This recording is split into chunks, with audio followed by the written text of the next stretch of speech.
Principio del final. Rodeadas de paredes cubiertas de grafitos, con un sucio amarillento pastoso, garfios invisibles casi ascetas y peldaños milimétricos, enchapada en barros color fucsia, légamos ennegrecidos fortalecido por las alas de los insectos achicharrados, lamas verdosas henchida de un mal olor, y las tranqueras de las fachadas despidiendo la pintura. Las criptas con sus lápidas de frente anacoreta, endurecida por una capa escamosa, identificaban con sus cuadros los nombres de los combativos servidores de la lucha, los prefectos y los anarquistas, receptores de la industria que por siglos se habían mantenido en una disputa en toda la región. En las ruinas de las tumbas sacrílegas, relucían con su brillo, su sonido y su color, los mensajes de los cantores de la libertad, encontrándose protegidas por las luces de velones, residuos de cerillos y ramos de flores marchitas resecas y chillonas, como el plexo de un cofre de oro y diamante, las tarjas deshojadas donde se alumbraban los dibujos de molleras traviesas, alojaban las fotos de los cerebros magnánimos de pensamientos agitado por la disputa, aquellos que habían pasado su vida luchando para sembrar el pánico entre los colonos explotadores de Ventura Sinalefa, laudada en conversaciones matinales. Durante 2 siglos de historia esa lucha se hizo continua, clave para determinar el valor de trabajador. Cada vez que terminaba la zafra los obreros se internaban en la montaña durante 3 meses. En esa ausencia el trabajador descubría que podía vivir sin el jornal de la industria durante todo el año. Entre las paredes interior de las fosas, habían dibujados al carboncillo retratos de valientes muertos durante la pendencia, que se protegían a trastienda para no delatar sus sacrificios, arropando a aquellos que habían recibido esos sepulcros como última morada. Después de la intensa lucha por la conquista de la libertad, medio siglo había pasado, sin que apareciera otro que llevara la batuta. El legado de los primeros que luchaban marcando el estandarte de la fuerza, endiosando las generaciones que las sucedían, flotaba en las paredes como advertencia a sus pretensiones libertarias. Aquellos que se dispusieron a enfrentar las disputas por la conquista, para librarse de los ataques de sus patrones, durante esos 2 siglos de existencia de terror en la lucha, estaban representados en cada uno de los dibujos que se distinguían en las paredes. El misticismo como fuente de inspiración, tomó en primer plano todas las acciones donde se aventuraba el futuro de toda la población del Batey Montenegro. Del otro lado, entre trozos de maderas rústicas y cuadros de cemento mal encorchados, protegidos por bloques de tierras en agujeros de 1,5 metros, se encerraban los anaqueles de yeso, cubiertos por placas rectangulares de colores grises, que algunas veces servían de lápidas. También se plasmaban algunos nombres de personajes que habían trascendido en las históricas disputas de aquellos villorrios olvidados por el jefe supremo del universo. A medida que los rezadores avanzaban en sus rezos devocionarios al catolicismo, los misterios del vudú, dibujados en las paredes del cementerio, se iban transformando en imágenes estrambóticas alegóricas a los dioses del Olimpo. Bajo la suave brisa que movía las ramas de los árboles, con el aire frío que llegaba de la cima de la montaña, se fregaba el perímetro de la necrópolis angulada por la creencia mitológica, rodeado por un círculo de alambre de púas rociado por los espíritus, que no dejaba pasar las extrañas figuras que se sentían desenfrenadas en las paredes del concreto. Estaba el camposanto como terreno sagrado abrigado por el calor del villorrio. En sus pasos frente al sepulcro se veneraba una inquietud intransigente de los participantes en la conferencia mortuoria. Desde el cesto de la homilía, los reflejos de las figuras translúcidas que se movían sobre las ramas, se notaban en las lápidas como imágenes renacentistas diversificadas en colores ocre, que convivían entre las ramas haciendo malabares, bien parecida a las que estaban dibujadas con flequillos de gramíneas sobre las paredes que cubrían los pasillos opuestos, a 10 metros de donde se realizaban los actos fúnebres. Sobre las piedras calizas que formaban las rejas floridas de dibujos santuarios en el cementerio, descansaba un lienzo blanco que habían colocados los feligreses como el símbolo de la paz y la armonía que necesitaban para ser libres e independientes, con algunas inscripciones en las que se rezaba los motivos de la lucha, el cese a la esclavitud de los pueblos gallanos, y la experiencia de una vida digna de seres humanos se hizo popular entre los peleadores. Orientados por la esposa del que estaba en la caja, las paredes rodeadas de coronas portaban unos letreros en grafiti, en los que se rezaba con claridad lo que había sido la vida del difunto. Durante el proceso de la lucha en medio de los tribunales y su disputa contra los poderes que reinaban en los campos de cañas, sostenidas por caballetes de madera flotantes, las flores, movidas por la brisa, arrastraban hasta una esquina todos los residuos de las hojas caídas entre el lodo florido, y los cogollos engullidos de la maleza que rodeaba la empalizada. En la otra esquina, las puertas de las fosas protegían con hermeticidad los nichos que alojaban los cuerpos de los luchadores y los anarquistas, que pusieron en zozobra la vida en los campos, quienes obligaron a la producción a un cambio repentino que sorprendió a los gerentes en las oficinas de las empresas. Tratando de concentrarse en los verdaderos cambios, los compueblanos se vieron en la obligación de refugiarse en su anacronismo, luchando con pensamientos recíprocos a los movimientos de las figuras del Olimpo, consultándose entre ellos sobre el comportamiento del clérigo, examinando en su conciencia el devenir de las enaguas en las paredes que despertaban la curiosidad. Dos de los rezadores sentados sobre las flacuchas hierbas mojadas, observaron las acémilas y los centauros dispersarse entre las rejas, al tiempo que veían a los nuevos visitantes colocar velones en los que se reflejaba el destello de luz que marcaba la dirección de la brisa, donde se timbraban imágenes que delataban en fases la vida del hombre cuyo cuerpo rodaba en el ataúd.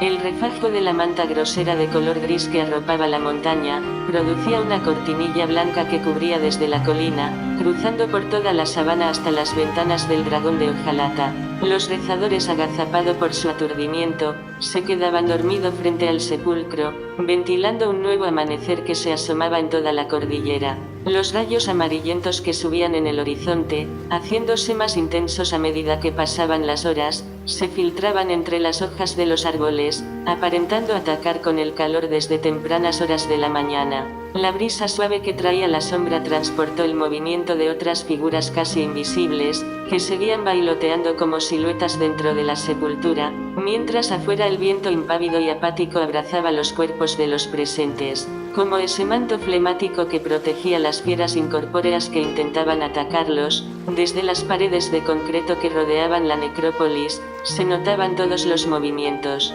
El medio del camposanto, bañado por el foco dorado de un rayo de luz mucho más agudo que bajaba desde las nubes, se veía reflejado como un auditorio transversal ordinario. En el cuartillo de tierra que cubrían los rezadores, todo parecían estar en filas cantando canciones alegóricas al santoral vudú y al catolicismo. Entre las paredes, sustituyendo las pinturas chorreadas que habían dibujado sobre ellas los mismos que formaban la concurrencia, los del Olimpo buscaban salirse para mezclarse con la que daban vueltas alrededor del mausoleo. En el cielo otras imágenes muy parecidas a las de las pinturas sagradas desfilaban entre las nubes, esperando la entrada del difunto al mundo de los espíritus celestiales. Del otro lado de las paredes un grupo exclamaba entre risas, moviéndose entre burlas, para agitar las acciones de la homilía que había extrapolado la noche al momento en que se pensaba realizar la sepultura.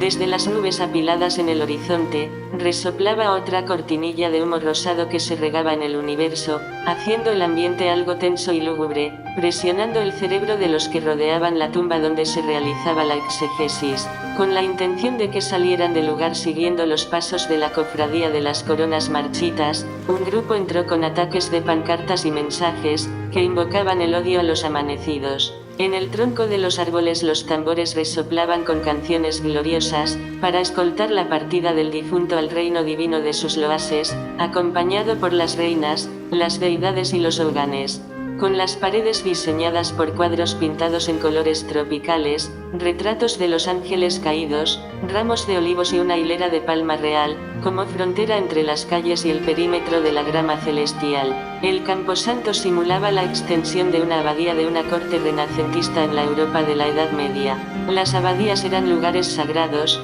sepultura de los reyes llamados a los brazos del Altísimo, lugares donde se sentía la presencia de Dios en el aire, en el silencio del ambiente y en los colores de las paredes, donde se podía ver el reflejo de los ángeles en el cielo, vestidos como seres humanos al principio de la creación. Los espíritus traviesos que rondaban por los pasillos, sobre el césped, en las ramas de los árboles, sobre las fosas recién pintadas, estaban representados en aquellos dibujos que se divisaban sobre las paredes, y en las extrañas figuras que se notaban entre las ramas de los árboles, en las pinturas chorreadas sobre las murallas de cemento en el fondo del camposanto, cual dibujo de la sangre de Cristo, estaba representado la imagen del Hijo de Dios en su sacrificio en la cruz donde se notaba en la puerta de la salida hacia el pueblo. Todo este jolgorio era bañado por gotas esporádicas que llegaban de las nubes, como el agua bendita que mojaban la tierra para aflorar la tensión a los que estaban sometidos desde el día anterior.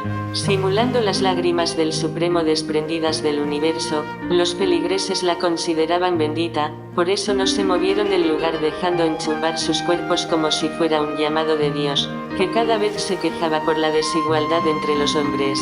La lluvia caída en los pasillos iba llenando de agua amarilla el agujero del sepulcro. De pronto en medio del temporal una imagen en destellos de colores se posó sobre el púlpito y comenzó a desplazarse, como si el corazón de Jesús se moviera clamando la presencia del Padre Celestial frente al fallecido. Haciendo gala en el pedazo de cristal de la cesta, un viento leve y frío se levantó del suelo e hizo flotar sobre el ataúd orugas de colores que se derramaban hacia el suelo, y se perdían entre las gramas. Observando en las paredes el movimiento de una figura fatalista salida de las pinturas, ocultando su cara bajo un refajo de fuego parecida a las barbas de Leonardo en su autorretrato. La figura similar a las que se encontraban entre las nubes se movía con templanza, visionándose con más intensidad a la salida de los rayos del sol. Al término de la lluvia los rayos salieron con más violencia, descubriéndose otras imágenes que agitaban sus ojos entre las hojas como si estuvieran vigilando la acción de los rezadores.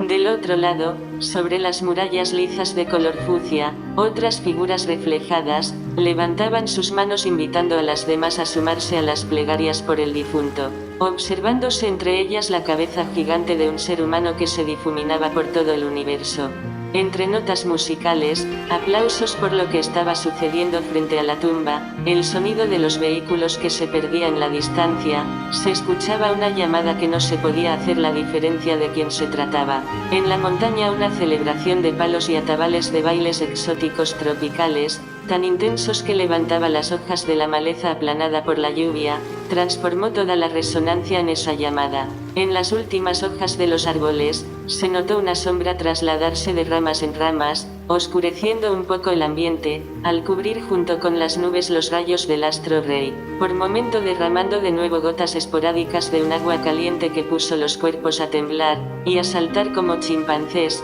comenzando una granizada que provocó un vapor sobre la ropa que no pudieron aguantar, echando a correr para protegerse entre las criptas de tejas y la de las flores marchitas de sus enemigos. Bajo el agua se notaba en las sombras, siluetas de varias figuras monstruosas parecidas a las cabezas de venados, que llegaban hasta el ataúd rodeando el agujero donde iba a caer el féretro. Con la desaparición de la lluvia, los feligreses volvieron a su lugar a reunirse con los demonios que acompañaban el cadáver, haciendo desaparecer por momento las figuras de venados. Las ramas que rozaban los arbustos y las gramas donde estaban ubicados parecían levantarse con los movimientos de extrañas figuras perniciosas, que comenzaron a sacar el agua del agujero. Era como si los ángeles del mal lucharan por ocupar el espacio, alrededor del hoyo, donde también se posaron otras imágenes teñidas de blancos, muy parecidos a las dos figuras con las cabezas de centauro que tenían las dos velas sobre sus manos, bailoteaban entre las hojas al compás de las ramas, moviendo los bloques de hierro que se posaban en la entrada del cementerio. Las figuras entre las gramas como sombras fuseladas entrelazaban con los cuerpos de los feligreses que rodeaban el panteón, observando a través del cristal, un rostro en musarañas apreciando una cara sonriente, opaca y difusa. En un lado del cristal, un pequeñito rayo de luz salía y se alzaba al cielo, engrandeciéndose mientras se elevaba y convirtiéndose en figuras translúcidas que se escondían entre las nubes. En la tierra, las figuras de centauros volvían a aparecer acompañadas de un pequeño rayo salido de entre las hojas, alumbrando con sus ojos la imagen de un cuadro de la Virgen que salía del agujero del tronco, alumbrando también algunos de los feligreses. En la distancia, entre las ramas se escuchaba el sonido de los tambores y el grito de los nuevos visitantes, que se protegían con la cortina de humo que salía de las ramas. Los movimientos de los seres paternales que rondaban en la grama celestial, se notaban en los reflejos como soflamas al maltratado ambiente de la sabana, castigando a los braceros como almas superiores que llegaban de la misma raza. Las figuras de simbología mitológicas, espirituales, portentas y mágicas, perteneciente a los dioses del Olimpo que se presentaron durante la lluvia, despertaron en muchos de los rezadores ese interés intrínseco por la lucha. Al ver posar a muchas de ellas sobre la caja, y convertirse en una manada de palomas blancas que marcaban con una cruz sobre el cristal, sorprendiendo a los presentes al dibujar en el aire una balanza y una espada, mientras desaparecían entre las hojas, esperando la decisión de los dioses del vudú, y de la Madre Virgen del catolicismo, dejando entrar el difunto a la dimensión espiritual en el reino del Supremo del Cielo, haciendo mezcla entre humano y animal, como si quisiera formarse a un solo cuerpo. Las sombras reflejadas entre las hojas se metamorfoseaban en varias acémilas que se acercaban a la cara del difunto, antes de ser llevado al mausoleo, aumentando los nervios y una fase de angustia entre las multitudes, quienes se estremecieron dejando escapar un suspiro que indicaba lo agitado de su respiración y delataba el estado en que se encontraban. Asustados, la mayoría de los presentes quisieron librarse de las sombras, tratando de moverse hacia otro tronco, alumbrados por los rayos que cambiaban de color. Atrapados por la angustia, lleno de curiosidad, descubrieron que no podían moverse, al sentir sus pies sujetados al suelo frente a la tumba, como si lo retuviera un grillete de acero encadenado a un bloque de hierro de varias toneladas de peso. Aprovechando un momento de quietud de las figuras entre los árboles, despertaron de su alelamiento y se movieron a la esquina del mausoleo vecino, sobre las coronas de flores marchitas colocada en las lápidas azulosa de un mármol corrugado, rodeadas de varios velones de colores variados que se encontraban encima de una cripta sin nombre, cubierta con un lienzo mamey que simbolizaba la lucha de una banda contra sus propios miembros, analogía a la revuelta de los braceros contra los colonos durante los siglos de esclavitud, donde los mismos miembros de la cofradía se confabulaban con los empresarios. Algunos de los rezadores, con sus caras borrosas, buscaron con la vista la posición del sacerdote, con su crucifijo y el escapulario amarillo lleno de fotos del santoral católico. Una niña pedigüeña de piel mestiza con sus dientes carcomidos, emitía una sonrisa entre labios al ver que las figuras no podían moverse al salir los rayos del sol. Con sus manos mascullada, llenas de plisados, se acercó a los troncos de los árboles, enchuchando las figuras para que desaparecieran del lugar, cambiando con su acción el estado de ánimo de los correligionarios, y llevándolo a conseguir un sueño que provocó su alelamiento. Al levantar los cuerpos al cielo y observar un rayito de sol que volvía a caer directamente sobre el rostro del fallecido, los cañeros reaccionaron agilizando sus movimientos. Con las caras retorcidas algo lagañosas, giraron las cabezas, y a unísono miraron hacia la calle como una coreografía ensayada varias veces, buscando con sus ojos un rugido que se escuchaba del otro lado de la pared, donde desaparecía el cuerpo de la niña arrastrada por las figuras que rondaban sobre las tapias. 5 cuerpos de los últimos que habían llegado a la homilía, envueltos en vagos pensamientos, rondaban entre la concurrencia con sus miradas fijas en el cuerpo que yacía en la caja. Un ser que había sido ejemplo de lucha, considerado para ellos como el inmortal, creado bajo las mismas leyes, los mismos principios genealógicos, saliendo del mismo ónfalo, con rasgo y comportamiento diferentes por los estudios realizados con su esposa, se organizaba en espíritu, para llegar hasta el reino de Dios con su disputa al rastre. Su preparación lo había reverenciado como un santo o un semidios, con poderes llegados desde el reino de los grandes avatares del mundo espiritual. Entre llantos y agonías se aproximaron a la caja emitiendo ruidos extraños, mientras afuera se escuchaban gritos como una sonrisa burlona que no se veían de dónde salían, alterando el comportamiento de los llegados que habían adquirido un estado de catarsis baladí, con unos ruidos que provocó el rápido acercamiento de unos seres que rondaban entre las ramas. Los que llegaron se aproximaron con la intención de indagar sobre la vida del difunto, despertando sospecha en los que comenzaron la reunión. Entre bote y bote iban los investigadores describiendo en una mascota la travesía del montonero, durante su existencia en la Tierra. Enfocado en las figuras de los bloques de concreto en la puerta de la entrada, observaron el féretro y giraron la cara para hurgar en los cerebros de sus familiares, averiguando toda la historia hasta llegar al momento en que fue descubierto el cadáver en el pozo de agua negra y putrefacta, donde terminó de fallecer. Junto a los investigadores se acercaron unas figuras salidas de las paredes, con intención de atacar a los espíritus que se notaban fijo del otro lado de la cripta, rodeados de imágenes que solo se notaban cuando el sol se ocultaba entre las nubes. Ambos engendros rodearon con sus alas la parte frontal del féretro. Una intangible pantalla diáfana aparecida entre las hojas de los árboles, exhibía en reflejo las acciones del difunto y sus allegados, atacados por los administradores y los caporales. Con una alfombra mágica volando entre las hojas, se pudo ver una imagen que se tornó crítica al mostrar el momento de la lucha entre los colonos y los braceros, durante la existencia del extinto. Las imágenes se mantuvieron hasta desaparecer, arropadas por la cortina de humo que se extinguía por todo el campo, cubriendo los rayos de sol. Las figuras con el cuerpo de centauro se frisaban a pocos metros antes de llegar al sarcófago, mientras los demás se quedaron en los troncos esperando que saliera de nuevo el sol, para acercarse a la caja. Con la desaparición de las últimas figuras, volvió a la cabeza de cada uno de los asistentes la tranquilidad, la armonía y el respiro de un aire medio húmedo que maniobraba el ambiente. Producto de las gotas de agua que había caído durante la homilía, las hojas aún estaban reverdecidas y cubiertas de rocío. Sobre las gramas donde se notaba la neblina un poco gris que bañaba una esquina del cementerio, aún se veían algunos reflejos de los que quedaban de las figuras y las pinturas de la pared que volvían a tomar posición,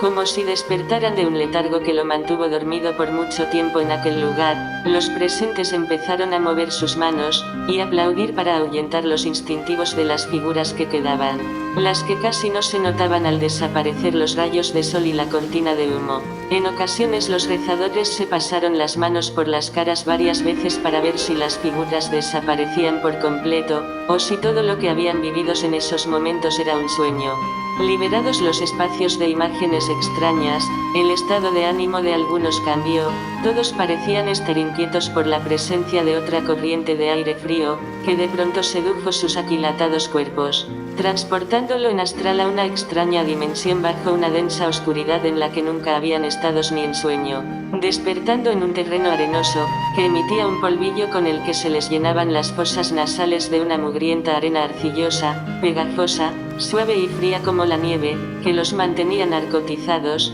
flotando en un aire turbio, alucinados entre las nubes como espejos fundidos. El espíritu de Jaimite, con el rostro mascado, negros furúnculos alrededor de sus ojos, notándose difuminado por todo el universo, cubría los espíritus a los cuerpos de los que flotaban en astral. Sustentado por la vaguedad de la vergüenza, moviendo su cara se sintió agrietado por la resina de la chimenea del ingenio que llegaba de resoplón al cementerio, donde se aguantaban los cuerpos materiales de los rezadores. Al volver en sí y ubicarse mentalmente en el espacio sideral donde se encontraban, percibieron unos escalofríos que los llevó a hacer varios repullos, como si se hubieran sentido mareados. Nerviosos, pudieron despegar sus pies y se movieron con lentitud, agitando su pecho y abrigando esfuerzo por transigir en una convulsiva respiración, que le obligaba a absorber el olor del polvo mojado por la niebla que rondaba en el aire. Al regresar de su viaje, se sentaron a esperar una reacción al estado de ánimo de las demás comitivas que entraban al cementerio. Cada 2 minutos miraban a los árboles lleno de curiosidad, reparando un cambio en el clima. El tiempo atmosférico que reinaba en ese momento, iba calentando el litoral con unos rayos violentos que salieron de repente y que en menos de 1 minuto cambió todo el espacio, cerrándose en una oscuridad que reinó por varias horas. Algunos tratando de entender la situación se miraban entre sí, buscando dar con la razón de todo lo que estaba sucediendo. Cobijados por las nubes grises, que se iban concentrando poco a poco bajo la cúpula de la cubierta espacial, todo el entorno cambió de color. Los cuerpos de los presentes azotados por el agresivo vendaval, se protegieron con las mantas que tenían debajo de las mesas cubiertas por los manteles blancos y dorados. El viento que sacudió el área donde se acumulaban los acopios de polvo, convirtió el área en una masa amarillenta que se estacionó entre las ramas de los árboles y la puerta trasera del camposanto, tapando la salida para los misioneros que entraban con sus mensajes, hasta que se disolvió, dirigiéndose como una bola de humo a los huecos blancos de la bóveda cósmica. De pronto otra extraña figura como una corriente eléctrica transparente, igual que la pantalla, salió del humo y como la furia de un tornado se extendió extendió por todo el terreno moviendo todo lo que encontraba a sus pasos, haciendo un recorrido desde la estación de los rezadores en sus actos fúnebres, hasta el centro del pueblo. En el horizonte más al sur del poblado, varias cadenas de rayos amarillentos comenzaban a enseñar un centro cósmico insólito, arropado por un crepúsculo magenta casi entrando al rojo de la sangre, desapareciendo las nubes y convirtiéndolas en finas gotas de agua que caían como cernidillos sobre el valle, mezclándose con la tierra, levantando un polvillo momentáneo que se adhería a los cuerpos que los sentían tan frío como la nieve. La saturación del rocío, algo terca y rocambora, humedeció las vestimentas de los presentes que emitían un vapor, que les llegaba por el calor de la tarde y de la lluvia caliente. En el norte, sobre una panorámica en dimensión algo en perspectiva, pequeñas telarañas de bardas blancas, se iban tejiendo como dos ejércitos gigantes que buscaban librar una inigualable y apocalíptica batalla entre dos mesnadas, salida de la barba del Supremo, que se figuraba en el cielo como un universo en paralelo. Los dos ejércitos se preparaban para atacar. El espacio de la bóveda celeste, como si fuera un campo de batalla, parecía una gran sabana, en la que se encontraban los ejércitos de un reinado medieval sumidos en la conquista de los pueblos inferiores, cada uno de los ejércitos tratando de mantener su hegemonía superior sobre los terrenos. Se preparaba con grandes armamentos con el objetivo de ganar la guerra, en un mundo quimérico. Por otra parte, establecidas en un espacio desértico, dejado por las nubes, se notaban en siluetas cuerpos de figuras bestiales que esperaban una orden del invisible jefe del mal que reinaba en todo el universo, pretendiendo accionar una batalla contra la Tierra, como si aguardaran un mandato para atacar a la raza humana, después de un grito provocado por el choque de dos nubes, que esperaba involuntario entre los ficticios ejércitos. En un momento, las caras de cada uno de los presentes en el camposanto se percibían tristes, alicaídas y a veces melancólicas, consiguiendo posicionar la mirada en un estado estático como frisada en el aire. Era como si despertaran de un sueño, sus ojos parpadeaban con desesperación, contemplando sus labios austeros, mostrando insólitos musgaños, arrastrando una sonrisa sarcástica que rondaba en la frontera de la felicidad, la tristeza y la alegría. Las nubes de polvo, impulsada por el opaco tornado, fueron adquiriendo cuerpos, como si se tratara de figuras caricaturescas que buscaban convertirse en seres humanos que trataban de confundirse con los presentes. Angustiados por el aire que parecía calentarse de nuevo, los braceros reaccionaron, agitando sus órganos acústicos para ponerse en atentos con lo que sucedía a su lado. La voz del sacerdote dejaba de escucharse por momento, con el tornado regresando de nuevo al cementerio. Cuando más personas llegaban a darle el último adiós al difunto, más fuerte se hacía la tensión en los comensales, y más grande se volvía el movimiento de las figuras entre las hojas que volvían a aparecer. Los cerebros de los trabajadores de las cañas, listo para escuchar el grito de acción que llegaría desde lo más alto del globo, a través del primer trueno que se escucharía al choque de los dos grupos de nubes que cerraban el espacio celeste, esperando a ver qué se desataría al estrellarse la cadena de nubes que se amontonaban en el centro del universo. Los rezadores se mantenían en alerta, vislumbrando entre las hojas una especie de reflejos rojizo casi transparente, como el espejo de un teatro, destellando con los rayos de sol que se filtraban entre las ramas. El cerebro de cada uno de los testigos se agitaba, buscando las figuras de los venados que se habían desvanecido con la desaparición de los rayos de sol.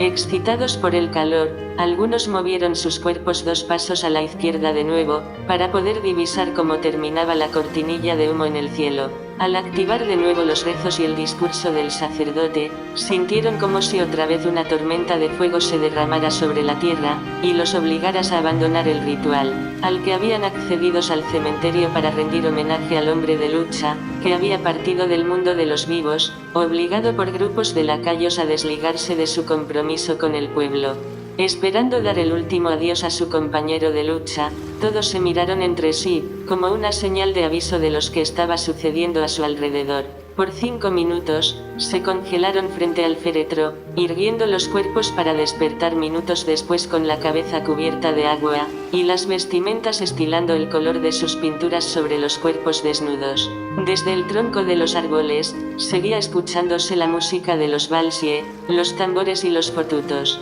Los braceros, buscando con sus cerebros la ubicación en la que se encontraban las figuras que ahora producían un silbido, se movieron varios pasos a la izquierda, volviendo a perderse en unas reflexiones lánguidas que esperaban un resultado factible, queriendo decretar el espacio como un área nefasta, dañina y peligrosa. Los tambores en el tronco del árbol dejaban de tocar por momento, produciendo un silencio que preocupó a los rezadores cuando casi se terminaba su homilía. Encima del cementerio, el aire caliginoso se condensaba cada vez más rápido, y la condensación se hacía cada vez más funesta, de una manera que los nubarrones se enrojecían con los reflejos de los rayos de sol, divisando de nuevo la salida de las ramas, de las figuras verdosas con cabezas de venados que llegaban a moverse a través de las nubes, y destellarse en el cristal que cubría la cara del extinto. Obstinado por una reforma lisonjera, el grupo cambió de actitud sereneándose desde temprano,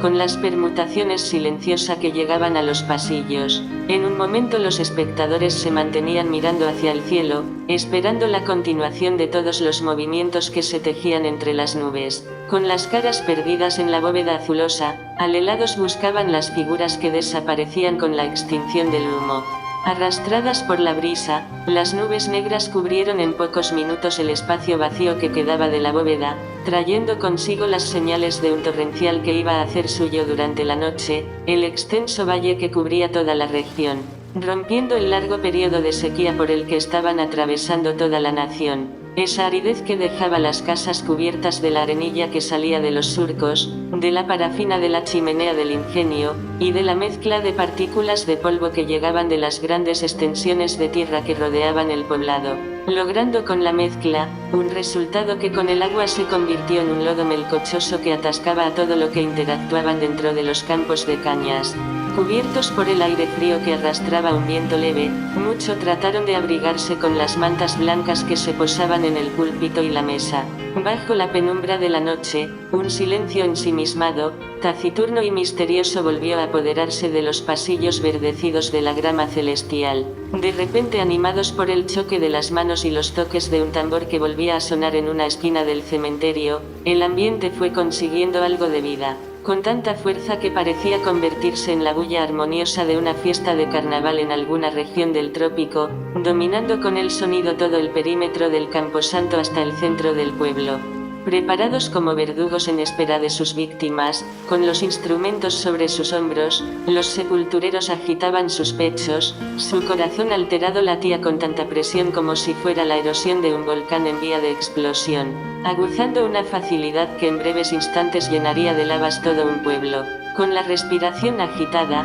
los sepultureros miraban al grupo en un tono agresivos, coléricos, asfixiante y llenos de rabia, descubriendo la cara de miedo e inquietud que reinaba en los rostros de los que estaban frente al féretro. Impaciente por lo que estaba sucediendo con el sacerdote, por la presencia de otro grupo de almas desconocidas que volvió a entrar de nuevo de sorpresa al cementerio, acercándose a la lápida cubierta con coronas de flores marchitas y resecas rodeadas de cintas de papel satín, con letreros escarchados en los alrededores, donde se revelaban nombres y apellidos del difunto y de quienes enviaban las coronas. Detrás de la aureola de flores, se apreciaban a varios metros de distancia las caras sudorosas de los parientes del difunto, y quienes los acompañaban. Los que estaban delante al ataúd del bracero, mirárnosle sorprendidos al ver detenerse frente a otra tumba, juntos con los recién llegados. Varios vehículos lujosos de los que se desmontaron otro grupo de personas que se aproximaron al sepulcro de las flores marchitas, con algunos bultos brillosos y coronas de flores recién cortadas. Deteniéndose en otra esquina, el sacerdote pudo observar en uno de los pasillos, dos grupos más que parecían miembros de una banda, una secta, o la rama de alguna mafia que buscaba rendir tributos a uno de sus miembros en su morada final. Sin mover las pestañas, los que estaban frente al sacerdote observaron los últimos llegados y con ellos un insólito ventarrón de polvo amarillento, que se movía igual que el primero, deteniéndose a pocos metros de donde se celebraba la homilía del hombre de lucha. Sin que se percibiera nada que produjera el movimiento de la capa de polvo, en los alrededores se notaron extrañas alusiones, que despertaron la curiosidad de los presentes. Era como ese tornado producido por una máquina que iba arrasando con todo por el espacio donde se movía. nada. Un aire frío que azotó los cuerpos de la concurrencia llegó desde la entrada del camposanto, y arropó por completo todo el lugar, obligando al grupo a cambiar de reacción. La barda de arenilla que formaba el polvo blanco iba subiendo al cielo y desaparecer como los demás, entre los rayos del cuarto creciente que comenzaba a aparecer entre las nubes. Al retiro del primer grupo que se había acercado a la bóveda de las flores marchitas, los presentes giraron la cara para no ver la acción que ejecutaban antes de salir, colocando los velones después de cambiar las coronas, adornadas por capullos de girasoles y crisantemos, clavelinas y gingeretas, nenúfares almidonados con caracoles de lana, de rosas rojas y blancas, y de lirios dorados cortados con el rocío de la mañana. Nadie en los altares, ni en las demás tumbas, se percató que los chiquitines de color mestizo, hijos de los que estaban frente al dicursor católicos, con las cabezas catiras y el pelo crespo, jugaban sobre las lápidas de marmolite de los panteones vecinos, profanando el sueño eterno de sus ocupantes. Los niños sin saberlo eran observados por dos personajes vestidos de negros, con el cuerpo cubierto de drizas y grilletes, colocados detrás de la tumba de la banda de las flores marchitas, portando armas de fuego de alto calibre. Sin darse cuenta se mofaban de los presentes con risotadas colágenas. De manera simultánea, en la misma línea los chiquillos les sacaban sus afiladas y puntiagudas lenguas rojiza, para hacerles gestos que los armados consideraban insultos. Los uniformados con sus caras hurañas y la pose de diablo, los asustaban y los azotaban con palabras morbosas que salían de sus bocas, humillándolo como si fueran culpable de su desgracia. A pocos metros del sepulcro, los infantes gritaban en creole, improperios que casi no entendían los guerreros, que continuaban vigilando desde su posición todo el movimiento frente al sacerdote, convirtiendo la treta en una disputa de miradas psicológicas, entre ellos y los niños. En unos minutos que para muchos se hicieron eterno, los juguetones se trasladaron del lugar siendo seguido por los chiquitines que aún continuaban burlándose, y desde otra bóveda próxima a la de su pariente volvieron a sacarle las lenguas. Sin percatarse de los sucesos, los adultos, padre de los niños, con los ojos brotados movían las manos lentamente como señal de un tic nervioso, producto de la amargada vida que vivían a diario en su lugar de trabajo. Dejando de mirar a los visitantes, observando de reojo el cadáver que se movió dentro de la caja esperando su depósito a lo que sería su última morada. Al final moviendo sus cabezas como zombies, miraron hacia los árboles donde se agitaban las ramas, por otra brisa suave que dejaba pasar pequeños rayos de sol con los que se alumbraban parte de sus manos, sus cabezas y sus pies. Todos paralizados alzaron su cara un momento para ver otro nubarrón de polvo amarillento que se levantó de repente del otro lado del cementerio, esta vez arrasando con todos lo que encontraba en su trayecto. Era otro tornado que se movía a una velocidad un poco más suave, trayendo la lluvia que comenzaba a caer nuevo. La repetición de la aureola, en una cortinilla de rocío movida por la leve brisa, se alzó al cielo, y se mantuvo fija por varios minutos como si protegiera los ejércitos que defendían el hábitat del Supremo, subiendo lentamente y desapareciendo entre la oscuridad de la noche, sin alterar la acción que se estaba desarrollando frente al féretro. Con la desaparición del nimbo, aparecieron entre las ramas de los árboles una manada de palomas blancas, que llenaron de esperanza al grupo de rezadores. Bajo las siluetas de las palomas, una parte del cielo fue copado de gris, formando una sombra delante de la esfera lunar que se iba cerrando a medida que se creaba una figura entre las nubes que asemejaba la cara del muerto. Al ver el fenómeno constituido por las aves, algunas caras se cruzaron reaccionando entre sí, y renaciendo en ellas la esperanza de vivir, mientras recordaban las palabras que siempre expresaba el difunto. Si me mataran en la lucha, renaceré entre las nubes para buscar la venganza de mi pueblo. Desde el mismo cielo regresaré, y me mantendré luchando para conseguir el triunfo de todos mis compueblanos. Seduciré con mi presencia los pasajes tristes del más allá, para volver a la tierra a buscar la razón verdadera que me llevarían a algunos lugares que hemos visitado reclamando justicia. Solo así me sentiré en paz y sabré que se han visto realizadas mis metas. Entonces mi espíritu se irá de este mundo alegre y feliz, viajando en paz y armonía. Al recordar la voz del hombre, algunos se movieron junto al cuerpo, cambiando sus rostros de tristeza a alegría, pareciendo perderse en el vacío como lo hicieron la esposa y sus hijos al ver el grupo de palomas perderse en el horizonte. Los recuerdos a los golpes y las persecuciones a los que habían sido sometidos durante las oscuras décadas de luchas entre las clases, estaban representados por cada movimiento de las aves en el cielo. Era como si el mismo Dios anunciara la entrada del luchador a la sagrada morada, donde gobiernan los grandes avatares del universo. Trabajando entre las hojas de las gramíneas como esclavos, con la ilusión de convertir las disputas de los colonos en esa lucha para conseguir un glorioso grito de libertad. A partir de la muerte del hombre del machete mágico, todas las cofradías quisieron personalizar las revueltas a su favor, esperando conseguir con su fuerza la vendimia de su paso por los salones del sindicato. Descubriendo en cada periodo la felonía que reinaba entre los grupos, manifestándose en los aciagos castigos que recibían de sus propios lacayos, consiguiendo la destrucción del gremio, buscando forma para persuadir a una parte de los miembros que mostraban sus intereses personales. A medida que aumentaba o disminuía las dádivas que los patrones otorgaban al final de cada jornada, a muchos de los trabajadores que cumplían con sus metas no le daban lo que les pertenecía. Eran acérrimos defensores de la posición de los patrones, quienes los compraban con sus dádivas malqueridas por algunos. Los lacayos,